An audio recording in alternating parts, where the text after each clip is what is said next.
Top 10 of Anything presents My Top 10 Movies.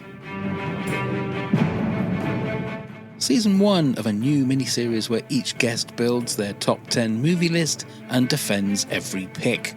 It's the ultimate movie challenge, just 10 films to define your taste, your memories, your life. I'm Pav, and together with our guest, we'll relive classics, uncover hidden gems, and maybe even stir up some debate. Let's get into it.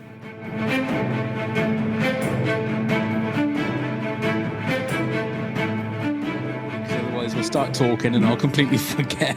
Okay. The weird thing was I sent you that message and I thought there's no way that this gentleman's going to remember me or remember. And then when you come back and said, yeah, but what about the fish and chips? That was it was one of the most surreal moments for myself and Neil that we're walking around LA, weren't we, with you? And the fact that you were sort of holding court with people because people would come up and you'd go, hi, Bob Vance, Vance Refrigeration. It was so fucking cool. It was just one of the great, and you know, we ended up getting like ladies talking to us because you were there. It was wonderful. It's only gotten worse. I mean, well, not worse, but better. The office is bigger than it ever was when we were on air. Now we do conventions for, with the cast. Did one a couple of weeks ago in New York and New Jersey. And towards the end of it, I was telling people, okay, that's enough love. No more love. I can't take it. Stop with the love. Let's get some hate in here. You can't have any hate. That's the thing. Look, normally there's a little bit of a preamble and we'll talk off mic, but we might as well. Sure. Hi, everyone. Here we are for another episode of our little side podcast thing of My Top 10 Movies. And I'm so happy to introduce, everybody that will see the screen on YouTube will know this gentleman. You know him and love him as Bob Vance of Vance Refrigeration from The Office. Bobby Ray Shafer is here. Hey, Bobby, it's so wonderful to speak to you and to see you again. Thank you very much, Carl. It's, an honor to. It's surprising when we do office conventions how many English fans we have show up who make the trip. Oh, it is massive over here. Massive. I know it's humbling. Obviously the show originated with the British version, which I never really watched because I don't watch competing things. Not that they're similar at all. They're completely different animals. Ricky Gervais, of course, did an appearance on our That's version. Right. There's a great little scene with him and Michael Scott in an elevator. I've said it on because the American Office has come up on our normal top 10 of anything podcasts, and I prefer it to the original. I prefer it to the British one. I think it's got a lot more. I think because there's more episodes, you can find out more about the characters, and you get more invested in the characters. And also, Michael Scott is a different beast to David Brent. Yes. Michael Scott loves the people they're his family, whereas David Brent just wanted to be famous and didn't care about anybody. I think Ricky Gervais's TV show Extras was really even more emblematic of who he is. And, I admire him. I like him. I think he's funny. I really like the way he brought it to Hollywood when he hosted the Golden Globes? Golden Globes, yeah, exactly. Hello. They were squirming in their seats, which they all deserve to do. Exactly. And the one, Mark, we'll talk about other things and we'll get into your top 10 movies, absolutely. But I do want to dig down a little bit with you on The Office. It's a generational thing now. Like my son, who's mid-20s, but he absolutely loves the American Office. And when I said to him that I was talking to you, it blew his mind. It absolutely blew his mind because it's a thing that I could go and turn the TV on now and one of the channels will be showing The Office. Yes. It just will.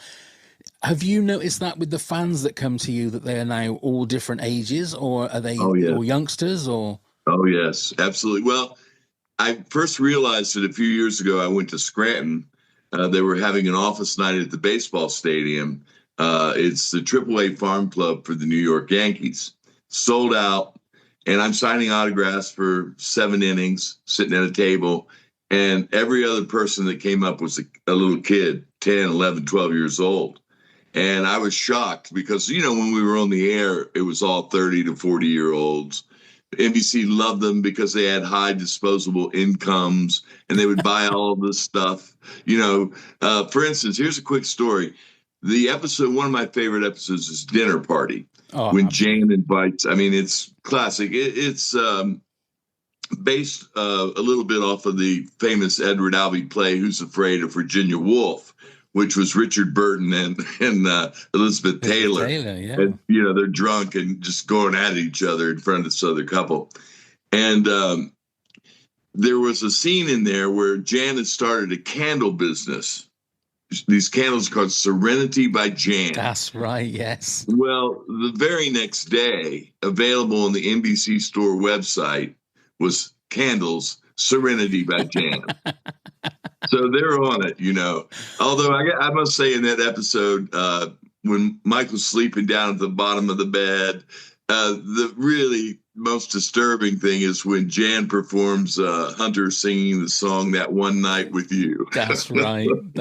And then we discovered that Michael had soft teeth as well. That's why he had to. Well, and how much he loved his little TV that he had wall mounted. So much good stuff. The bloopers of that is fantastic. I have to say, I'm doing my part to swell the NBC coffers with my Scranton Employee of the Month. I've got my Vance hat on, so we're good to go. You have to. So we did mention at the very, very start of this that it was 2017 that we met. Yes. Myself and Neil, we decided we were going to take a in quotation marks business trip to LA for a few days. Yes. And we'd spoken to you on our Movie Heaven podcast just a very short time before that. Yes. And Bobby very kindly invited us to his home, along with Tim Abel was there as well, yes. Because you were doing the Dick Dixter movie, and you very kindly showed us it. Now, I will tell you, full disclosure, when we got there, I said to Neil, "Oh my God, this is really weird. This is really strange," and we're going to have to kind of say to Bobby that we enjoy the movie because he's invited us into his home, but genuinely, I was like, it was such a fun movie. Thank you. And I was not that I wasn't surprised, but it was kind of like, it wasn't what I was expecting, and you were so for it. You were saying, guys, you got to see this next bit, and this bit's so funny. And we were watching it. And I remember saying to Neil afterwards, I said, that was genuinely a batshit crazy movie, but it was such a fun movie. So how did that all come about? What was the story behind that? Well, one day I was walking down the street in Hollywood where we have the Walk of Fame, all the stars in the street. Did you guys go there? We did. We did walk down there, yeah. And I looked down at a star, and it was, the guy's name was Richard Dix, D-I-X. And he was a famous actor, an Academy Award-winning actor from the 1930s and 40s. And I didn't know much about him, but I started thinking about his name. I was like, Dick Dix, Dick Dix, director Dick Dix, because I was thinking about doing a mockumentary about a director. Because I know so many independent film directors, they all think they're God's gift to cinema. They would be Spielberg if they only got the money, They could all do the $200 million movie. Probably not, but they think they could, right? And it's a conspiracy that keeps them out. But it's also a labor of love because it takes so much luck to get a film made, especially low-budget film. Yeah. The big budgets have squeezed the little guys out. That's a big change in Hollywood. There used to be a market for lower budget films, and you could get screens. But now, the Marvel movies get 3,000 screens, and the little guys go direct to streaming or direct to cable, or so the marketplace has totally changed. But I like the perseverance that they have, and I always loved a movie with Peter O'Toole called The Stuntman, and he plays director Eli Cross in that. And he's a monster. I mean, he's in a Peter O'Toole kind of way, They had Steve Railsback who had just come off the Charlie Manson series. And one of my favorite actresses is Barbara Hershey. And so they're making a movie down in San Diego. And, he's Eli Cross he is he's conniving, he's getting things out of people that only, clever directors do. And so I was like, I'd like to do a riff on that director, that guy. And there's a famous scene at the very opening of the film where the director of photography yells "cut," which, directors are very proprietary about that. They're the only ones that can cut, not the DP ever. And he says to the guy, "Why did you cut the film?" And the DP goes, "Well, there was only 26 seconds of film left in there, so I, said cut." And he goes, "How dare you, Peter O'Toole," when he goes off. And it was just magnificent. I want that sense of the guy who is an auteur, who's also vainglorious, who thinks he's God's gift to cinema, but he's really not. Yeah. So that's what I went after, and I wrote it, and then I kind of let it lay there. I'd only written 65 pages of it, and then a couple years went by, and I went, you know what? I'm going to make a mockumentary. I'm going to show the people at the office that I learned how to make a mockumentary, and I want to make a very fast-paced farce. Yeah, I like farce. There's a actor here who did Spinal Tap, Christopher Guest, and he makes a lot of mockumentaries, and he makes about Hollywood and theater, Waiting for Guffman, For Your Consideration, and they're great. But the talking heads in them are very long and slow, and it's very languid.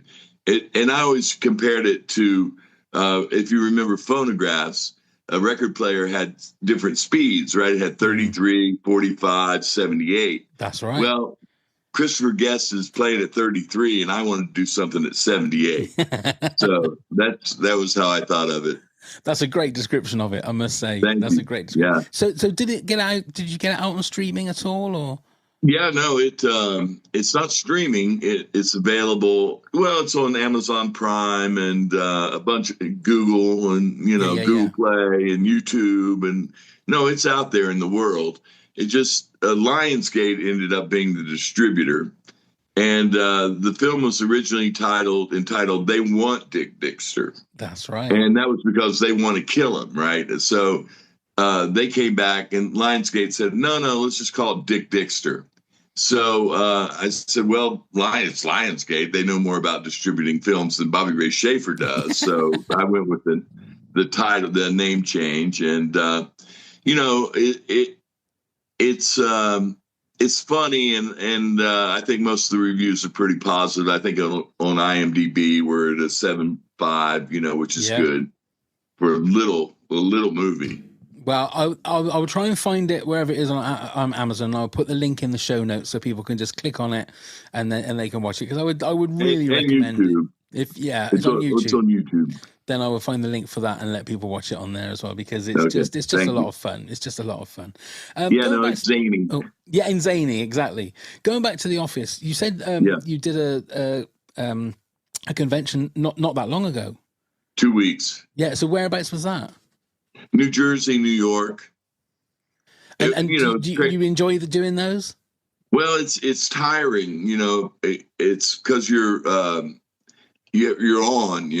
for 7 hours in a row. Because I like the fans to get a story and to have a moment with me, and so I spend a little more time with them than most of the other people who are just busy signing.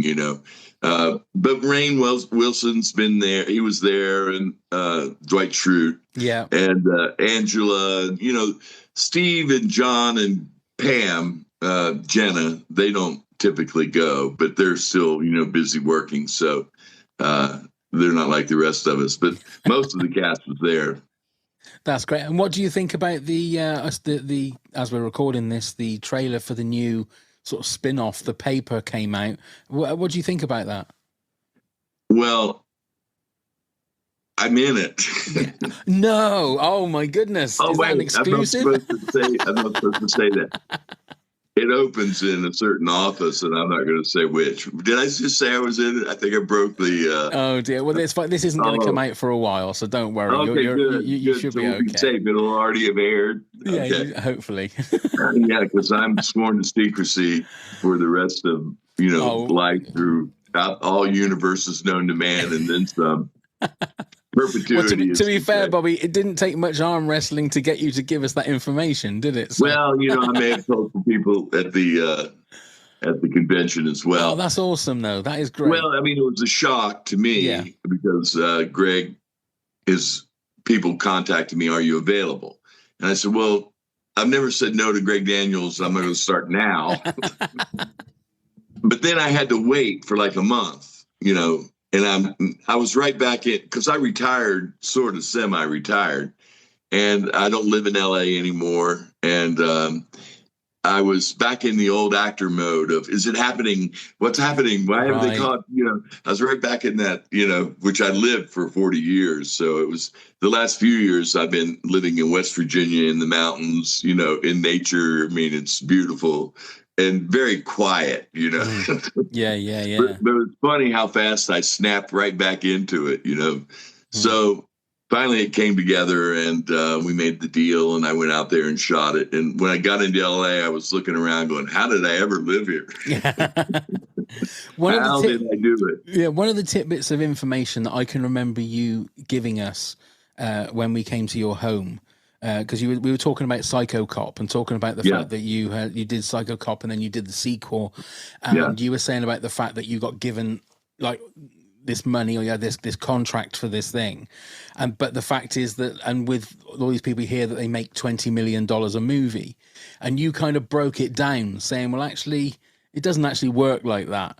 No. And I've told that story to a few friends, saying, my friend Bobby Ray Shafer told me this, Could you explain it to me again? Because I find it fascinating, because everybody thinks, Will Smith is making $30 million a movie, but it doesn't work like that, does it? Well, we'll do it in a little lower number. I call this, I just paid you $1 million to star in my film. You ready Thank to you. spend That's it? Very kind of you, Bobby. Thank you. Can you write that down in a contract, please? Okay, we're going to spend it now. Okay. 300,000 of that million goes to the government for taxes. Another 100,000 goes to the state for taxes. So 400,000 off the top. You go 100,000 to your manager. So you've got 5. 100,000 to your agent. You got 4. 50,000 to your business manager. You got 350. 50,000 to your personal assistant. You got 3. 100,000 to your PR agent. They're expensive. You've got 2. Half of that goes to your ex-wife and your kids that you've left for another woman. You've got 100,000 out of that million left, and now you have to tip like crazy. Otherwise, everybody go, he's cheap. Exactly. You got to have the best car. You got to have to drive a Porsche, don't you, or a Mercedes. You got to have the best clothes. Otherwise, they say you're a bum. So you're broke. You need another movie right away. I mean, you got to get to work. Mm. Is that why you get someone like Nicolas Cage that is like doing 5 or 6 movies a year sometimes, because they've got that lifestyle that they need to keep going?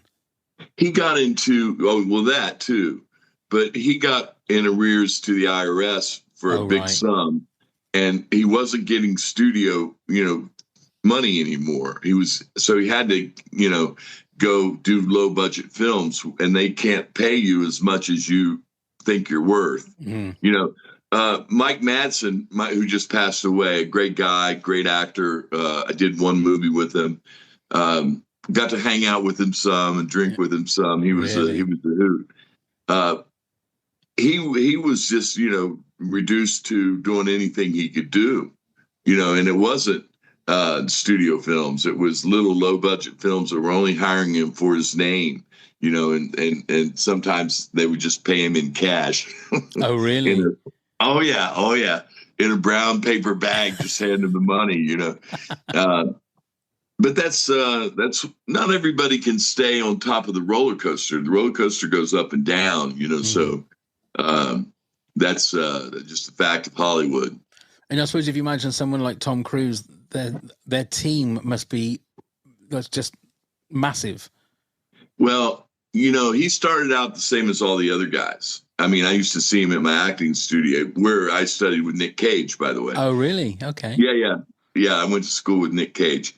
And for a while, but he was already working a lot, that was back in the Valley Girl era, right? And I always admired him because he took chances and he was zany. And, there was one scene, Carl, that he used to love to do. He played this preacher, and his girlfriend, he would beat her with a wooden leg. And so I ran into him on a movie set, and he kept doing that scene over and over. He loved the scene. And the goal in the class was to only do the scene twice. Otherwise, everybody got bored of it. You're like, why is he still doing that? Yeah. And I said to him, Nick, what was that scene you did in Peggy's class all the time? He goes, Carson McCullers, The Heart is a Lonely Hunter. He still loved it, But I've always loved him because he made great choices. He made out of the box choices. He played a vampire. He was great as a vampire. I mean, he's done all kinds of crazy shit, and none other guys take the chances that he does, Even when he's playing in a big movie like Moonstruck, he's still doing strange off-the-wall stuff, that the other actors have to deal with. And I like making them deal with something, you know what I mean? Exactly. And he still makes decisions like that. I saw Pig not long ago for the first time. Yeah. What a movie. And he's so good in it. And it's not what you expect it to be. I was expecting a John Wick style revenge movie where he's trying to get his pig back. And it was nothing like that at all. But he's one of those guys that can just surprise you every movie that he does. Well, he's an actor's actor. He loves acting. See, that's the difference. Some guys are movie stars. Some guys are actors. Tom Cruise is a movie star, but he's a hell of an athlete, and he still does his own stunts. For God's sake. I mean, some of the stuff they do in the Mission Impossible series just blows my mind at the level of filmmaking in it. I mean, it's just so good. And the funny story is, my little place in Studio City, I kept that place because it was near the golf course. Oh, right. I love this little golf course, and one day I was out playing with a woman. I never met her before. And she tells me that she works for Tom Cruise's production company. And I said, oh, okay. And she said, yeah, Tom's in Pittsburgh right now. He's making Reacher. And I go, Jack Reacher? Because in the movies, Jack Reacher is 6'5", 250 pounds. That was the part I always wanted to play, was Reacher. Right. Yeah, I bet. He's just a total badass, Indeed. There's an Amazon Prime series now with Reacher. And he's Adam Richman, I think his name is. He is a big guy. Yeah, he's an ass kicker. He absolutely is. He's more suited to the part, you know.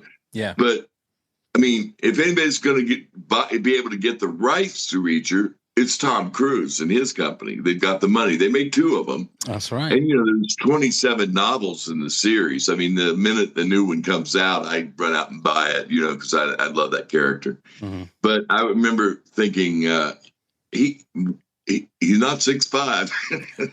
I mean, you have to turn the numbers around. I think he's 5'6", isn't he? Well, one night I was in this little restaurant in Studio City or Sherman Oaks called Casa Vega. It's a very famous Mexican restaurant. It's been there since the 50s or something like that. And there's a ramp that you walk up to get into the dining room. This is also the place where I met Marlon Brando, by the way. Of course it was. Yeah. Oh, I went right over to his table. But anyway, I'm walking down the ramp. It's pitch black in there because this is the bar. I'm walking down into the bar, and he's coming up. Tom Cruise is coming up the ramp, and I don't see him. Because I'm looking way above him, and he has that little Spanish actress, Penelope. Penelope Cruz. Yes, beautiful Cruz. Girl. Yeah, wow. Yeah. And I bumped right into Tom. I'm like, oh, hey, sorry. And he said, that's okay, man. And I said Peggy Fury's class, because that's where he'd come there several times, and there was a whole list of famous people that were there. Meg Ryan was in that class, and Eric Stoltz, and it was crazy. Michelle Pfeiffer trained there, Sean Penn, Chris Penn. I mean, it was really a hotbed of acting, because Peggy had been Lee Strasberg's right-hand girl at the actor's studio. Wow. So she was back in the day with Marlon and James Dean, and when she would call you down to correct your your mistake, she would always tell a story. I remember when James Dean, you know. Yeah, I So can imagine. you're listening to that. But that was our connection to old Hollywood, if you will. And so I've always been in love with those films. Oh, that's beautiful. Talking about that then, how easy or hard was it to put together your top 10 movies of all time? Well, it came together a lot quicker than I thought because, I did this program back when I first started acting. It was called AFI's Tribute to Cinema. AFI is American Film Institute, right? And so I looked at their list, and I had seen 95 out of their top 100. But I didn't let that influence my list at all, although most of mine are on there. I bet. Anyway, the day I went in and we did our favorite lines from movies for this AFI Tribute to Cinema, right? And so I did Clint Eastwood, and I did. Well, are you going to pull those pistols? Or are you going to whistle Dixie from Outlaw Josie Wales? And so the director goes, "Oh, you got to do you feel lucky, punk?" Well, do you? Yeah. I've forgotten if I fired 5 or 6 rounds and all the confusion. Yeah. So I did that one. And then I also did one from Chinatown, which is not a Nicholson line, but it's at the very end of the movie when, the people have died and the other cop comes up to Jake and says, "Forget it, Jake. It's Chinatown." Yeah. And so you've got one of those voices as well. You've got that deep, rich, like molasses voice, Well, it's just perfect for those kind of quotes. Yeah, I never was much of an impressionist, although I could do a few. I could do Nicholson and Eastwood and the guys I really liked. My favorite really is Mitchum. I love Robert Mitchum. Oh, Robert Mitchum, yeah. I mean, but that was not my stock and trade. Although, I would break it out and I could do a hell of a John Wayne. I think I might have been working on a series proposal when you were in town. It was a show about a guy. It was called Almost the Duke.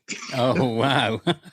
And he thinks he's John Wayne. He dresses like him. He acts like him. He talks like him. He quotes him all the time, running a detective agency. Oh, really? Yeah. Oh.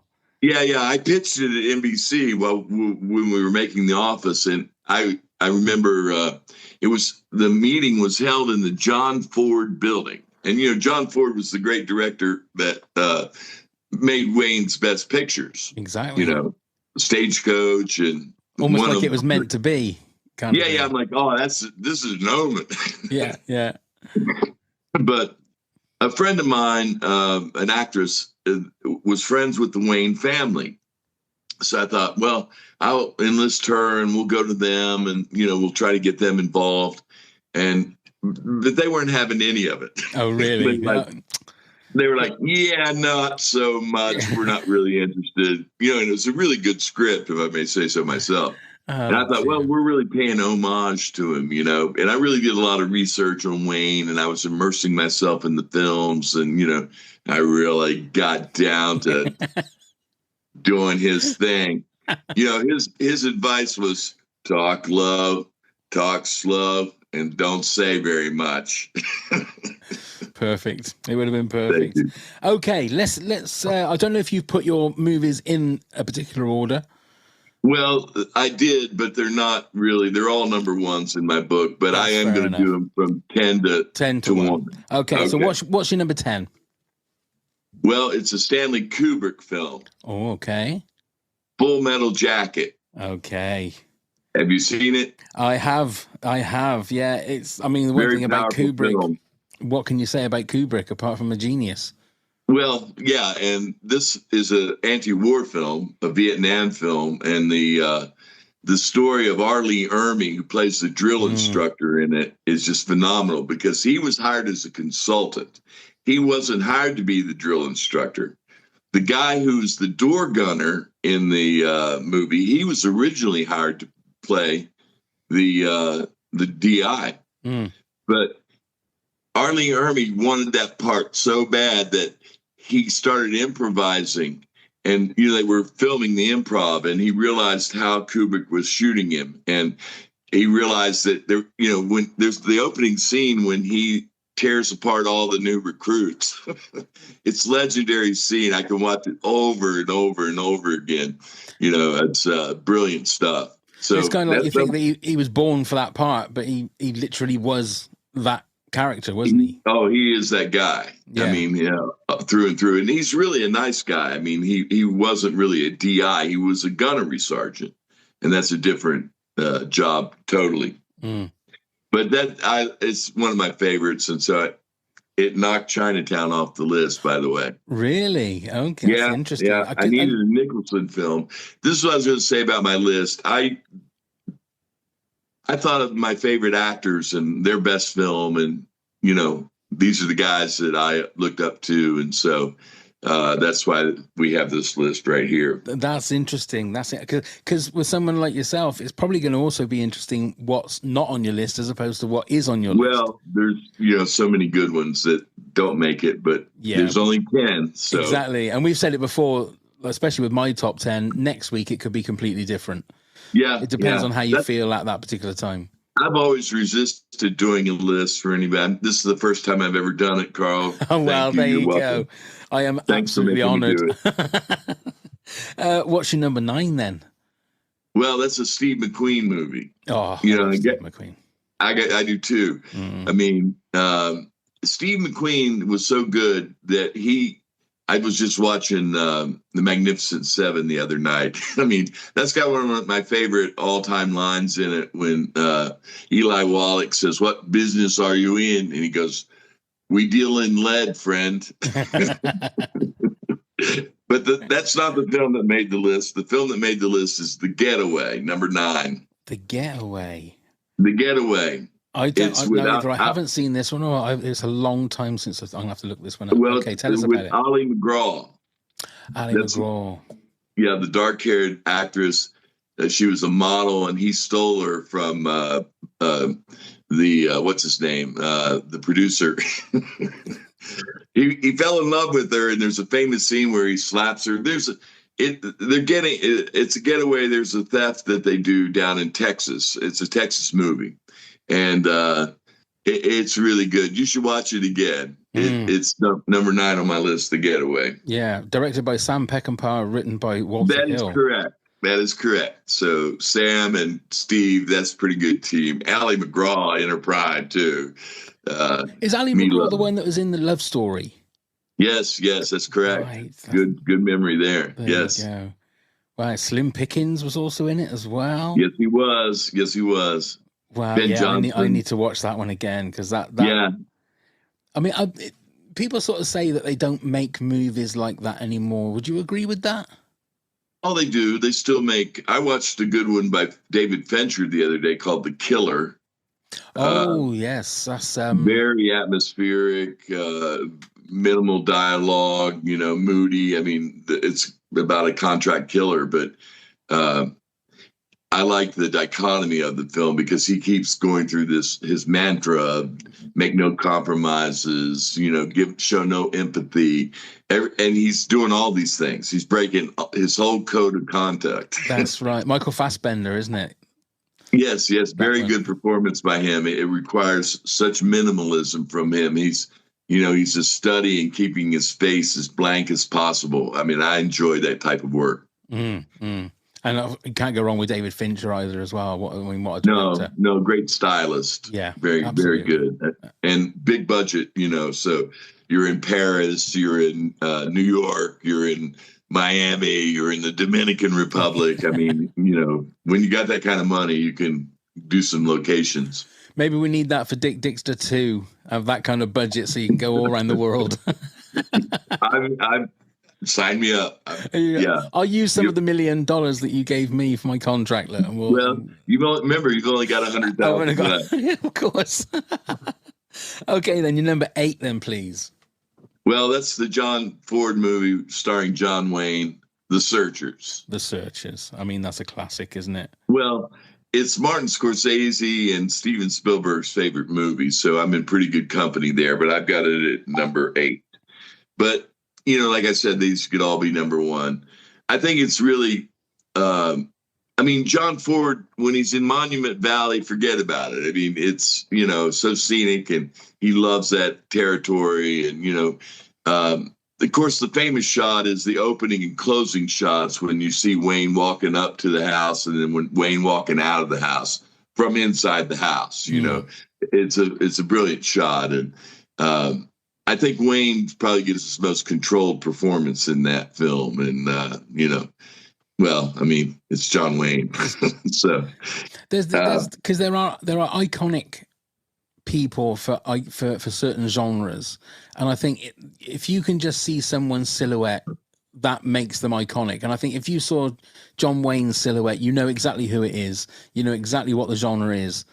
Well, since his death in 1970 something, I forget the exact year, he's never left the top 10 movie star list ever. He's on it every year. It's funny, I was friends with a guy named James Hickox, and his dad directed Brannigan, which a lot of people set in England. And a lot of people say that's Wayne's worst performance because, he's in modern clothing. He's playing a police detective. He's out of his element. He's not in the West. And so James Hickox was actually working with me on that Duke TV show that I was telling you about. Right. He was the one who put me up to it. He goes, you should really play John Wayne. And I'm like, he told me the funniest story. When Wayne was over making the movie in London, he spent the night one night at the Hickox house. Him and Mr. Hickox, who did Zulu Dawn, by the way. Oh, right. Great film. Terrifying film. Because they didn't actually, the Zulus, they thought they might actually attack because they were drunk. They had been drinking that, that homemade stuff that they drink there. Oh, right. And there's 4,000 out there pounding the spears. Oh, my God. Maybe they know it's a movie. Maybe they don't. No, maybe not. Maybe not. Maybe it's going to turn bad here. Yeah. The first one was Michael Caine film. That's right. Yeah. The original right. Zulu. Yeah. Yeah. But anyway, so Wayne and the old man go out drinking the night before, which Wayne loved to do. And the next morning, the kid, James, wakes up. He's 5, 6 years old. He looks on the couch, and sleeping on the couch is John Wayne. So he runs upstairs. He puts on his cowboy outfit. Then he comes down. And he tries to wake John Wayne up. And Wayne rolls over, opens one eye, looks at him in the little cowboy outfit, and goes, fuck off, kid.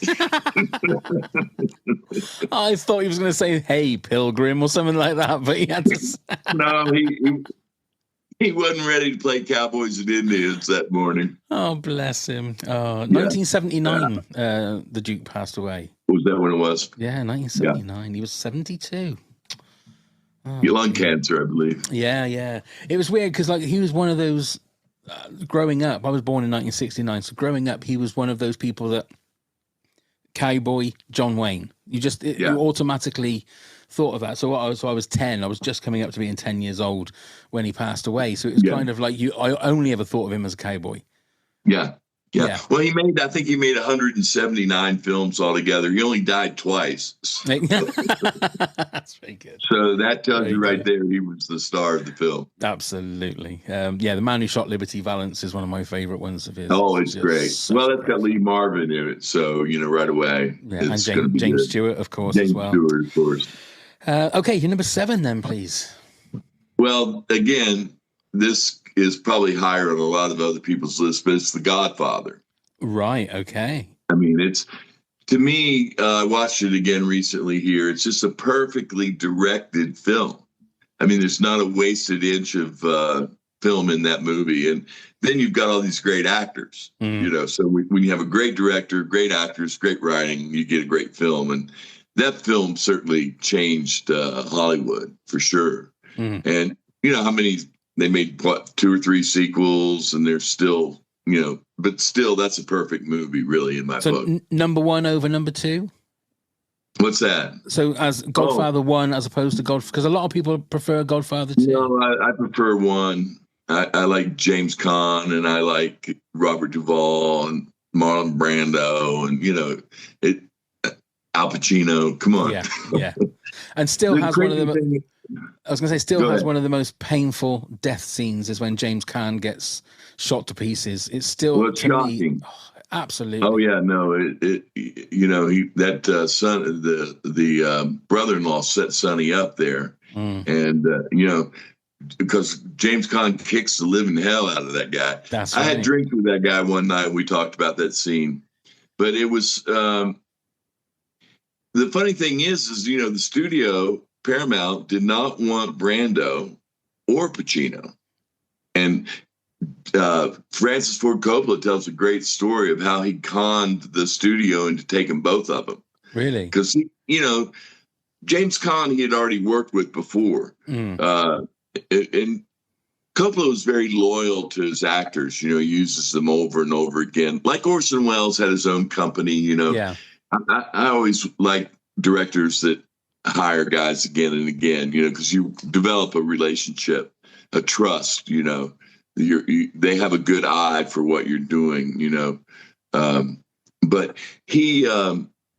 The studio said, no, Brando, no way. He's got to post a bond, $1 million bond. We're not going to pay him, his quote, all kinds of stuff. And he went out and he did a test. He said, well, I'm going to go do a wardrobe and makeup test with Brando. So he went out to Malibu and he brought bread and cheese and olives and wine. And then Brando just transformed into Don Corleone in front of the studio executives' eyes when they watched this test. Right. And by the end of it, they were like, we got to have him. Yeah. It's an amazing performance. Oh, yeah, it is. Amazing performance. Yeah, especially because, he had stuff in his cheek. Yeah, that's right.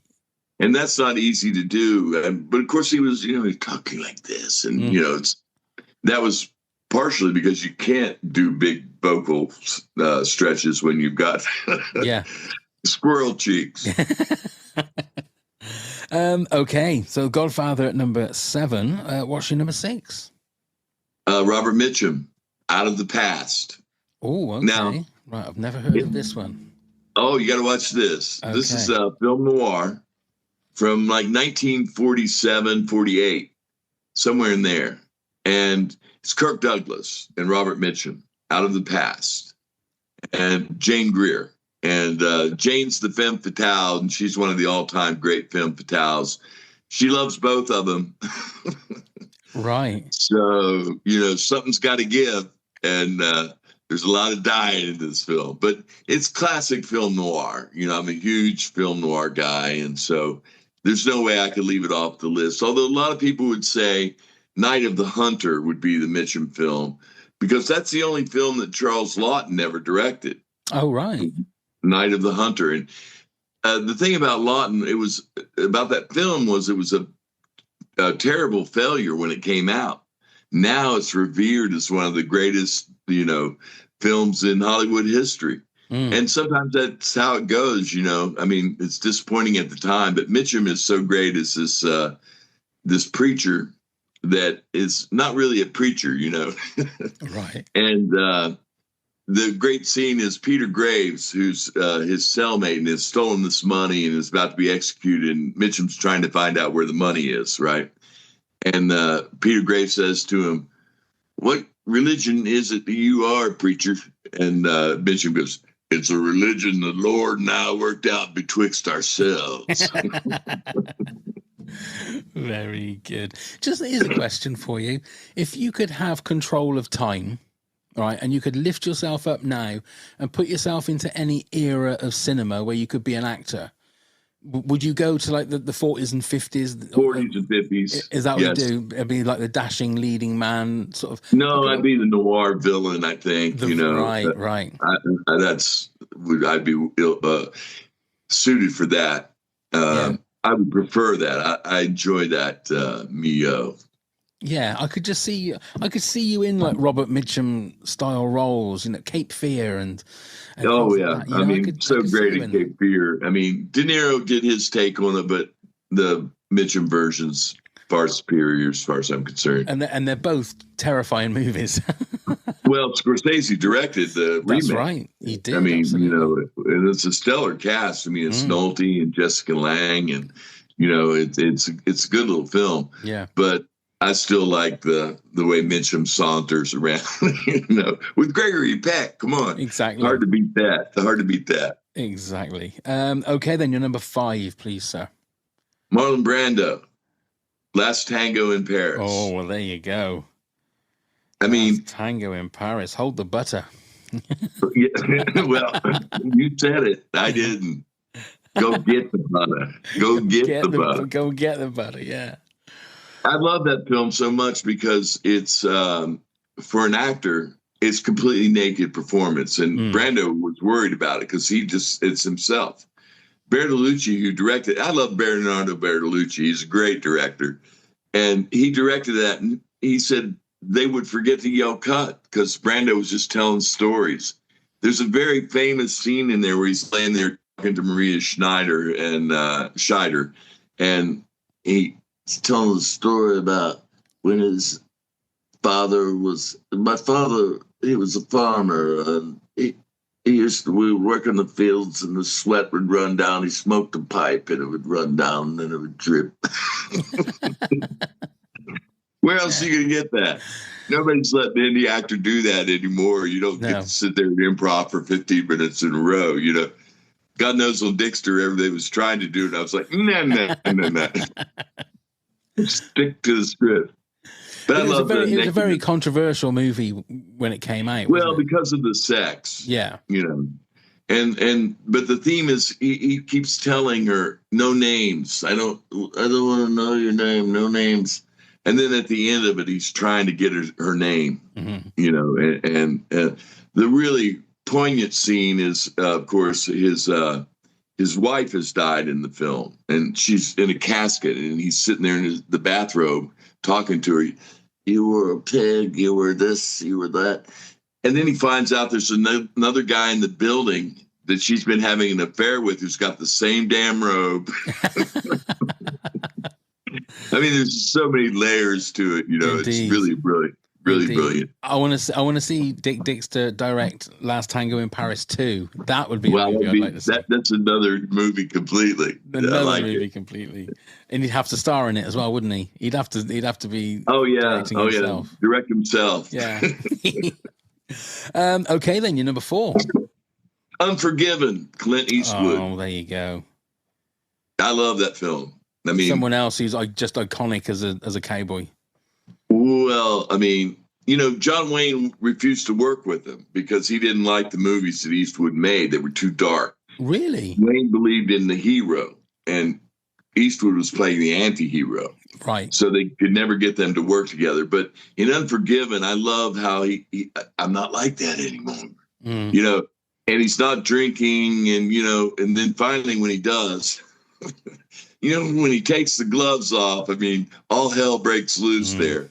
And then you've got Gene Hackman and Richard Harris. I mean, come on. This is a crazy cast. Morgan Freeman as well. Freeman. I left out Morgan Freeman. There's a great story where Richard Harris I think he's down in the Bahamas. He's got a house down there or something. And Clint Eastwood calls him up to see if he'll do the movie. And so he tells the person that answers the phone, tell him it's Clint Eastwood. And Richard Harris gets on the phone like, all right, who is this? He didn't believe it. Yeah, you're going to play English Bob. Yeah. It doesn't work out so good for English Bob there either, does it? No. Well, and those kind of movies, they always stand the test of time because they're timeless. Well, it took forever to get that movie made. And then, of course, it did win Best Oscar for Best Picture. And they had the party at a bar on Sunset Boulevard that I used to bartend at. So I have a book of matches with Unforgiven that they gave out at that party. Really? Yeah. Go, yeah, that's right over here somewhere. Perfect. Okay, then, you're number 3. Oh, this is one of my favorites. The Last Picture Show. Oh, that's Jeff Bridges, isn't it? Yes, and Timothy Bottoms. and Sybil Shepherd, directed by Peter Bogdanovich, Ben Johnson. And it's a little dying town in Texas, and they closed the picture show, the movie theater in town at the end of the movie. But it was a really seminal film for me growing up. You know, it was the first time I really was interested in actors, because they were young, and Sybil Shepherd was smoking hot then. Absolutely. She does a famous scene where she takes her bra off and goes swimming because they're skinny dipping at a rich kid's house. But then later, I got to work with Timothy Bottoms. So that kind of was a full circle deal for me, because I respected him so much. And then I had gone on location with my girlfriend. She had been filming a movie with him for Disney Channel, and he and I were hanging out. And then 5 years later, I was working with him. I was playing his younger brother.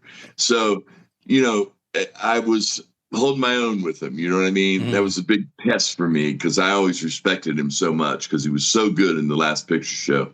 And of course, that was a winner for Best Picture of the Year as well. Yeah. So when you do that, because you must have come across other people that like you respected and enjoyed their work.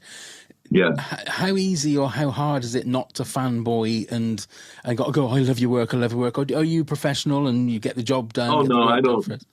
Well, we talked about The Last Picture Show.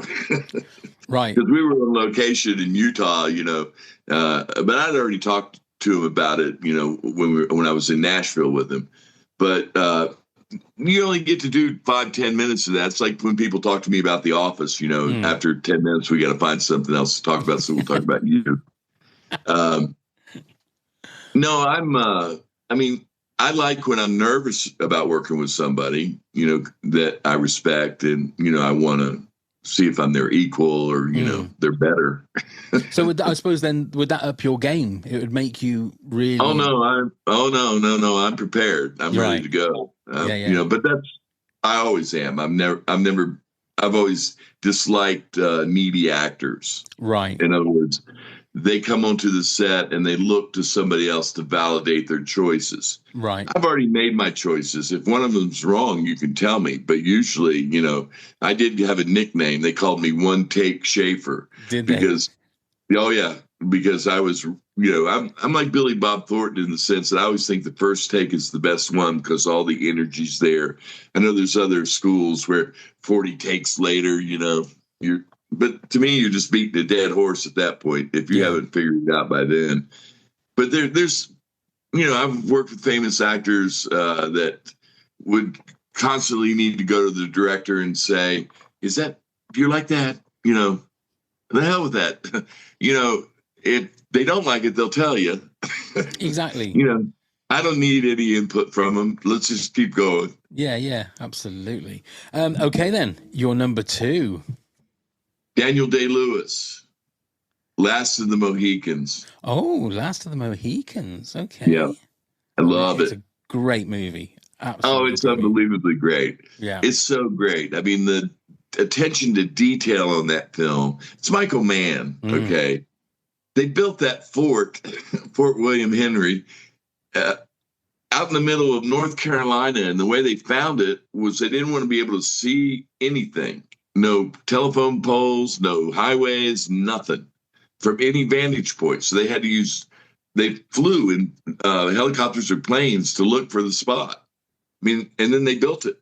And that may be the greatest love scene in cinema when Madeleine Stowe is sitting on the split rail fence and all we see is her face and Daniel Day-Lewis's back.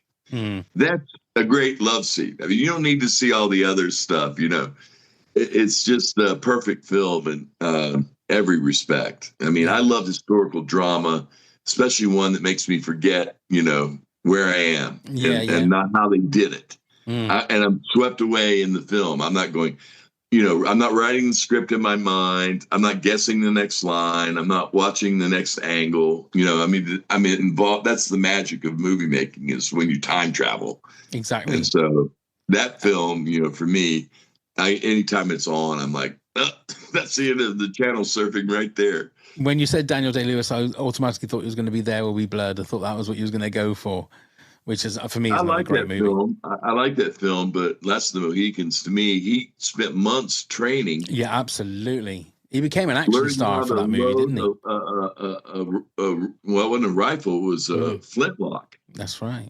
And you had to, put the powder in, and you had to jam the wadding in with the they had a big long stick, a metal stick that they used to jam that in there. And you usually only got one shot with it. It wasn't like, it takes 30 to 40 seconds is the fastest guys to reload it. And he was doing it while he was running, wasn't he, as well? He was like running doing, Yeah. I mean, he trained for months to do that. And, he's a great actor. He disappears into it. And I like that guy. I mean, yeah. When I like seeing still photos of me working, not the live video. I like to see the still, and then I go, oh yeah, you're in there. Yeah. I can tell by, whether I'm, as close to being all the way in or in. So that's what I'm trying to get, is to get all the way in there. That's it. So you almost disappear. Well, you do. Yeah. You don't know what happened. Yeah. Afterwards, you're like, wait a minute, what happened? Okay then, Bobby, we've got there to the number one. So what is your favorite movie of all time? Casablanca. Oh, Humphrey Bogart. There you go. Can't go wrong. Absolute classic. Speaking of a perfect movie, and Claude Rains, is brilliant. Loved Claude Rains, and Miss Bergman, of course. They only like to film one side of her face. I mean, so that was but the movie evokes emotion no matter what. When they start singing the Marseillaise with the Germans singing their song in Rick's Cafe, you're like, because it's really the ultimate, good versus evil film. Yeah. It really is. And people don't realize how precarious that war was. I mean, but for divine providence, I mean, really. The big mistake was on D-Day. Hitler did not call the Panzers up to the beach. He was sleeping. They didn't want to wake him. Rommel was on vacation with his wife on at their country home. So he wasn't there to lead the Panzers. If they'd pulled the Panzers up, we would never have gotten on that beach. No. Ever. No. Never. I mean, in Saving Private Ryan, I mean, that's a pretty tough opening 20 minutes right there. It absolutely is. I have to admit, I never saw Casablanca until about 3 or 4 years ago. Oh my. And I thought, why have I not watched this before in my life? Because it was like every scene just oozed class, and it's a perfect film. There's not a wasted frame in it. And everything about it is it's just magical, really. Again, when it's on, I'm watching it. I watched it the other night. Yeah, there's been so many scenes and moments in there that have been lampooned and pastiches in other movies that you think, oh my God, I remember that bit from The Simpsons. I remember that bit from Family Guy or King of the Hill or something like this. It's just an amazing. It's a great choice for number one. Well, the famous misquoted line is "Play it again, Sam." That's right. But it's never said in the film. I mean, when she says, play the song, and he's trying to go, oh, I don't remember it, miss. I don't remember. Because the boss has already told him, don't you ever play that song again, because that was their song. And as time goes by, and that song had already been released before. So it wasn't a song designed for that film. It was already been a famous hit. Oh, and but it's a great song. So as time goes by. That's a great one. Before we wrap up and stuff, there's a couple of other Office things, if you don't mind. Sure. One of my favorite things about The Office are the bloopers. I mean, I can watch them over and over again.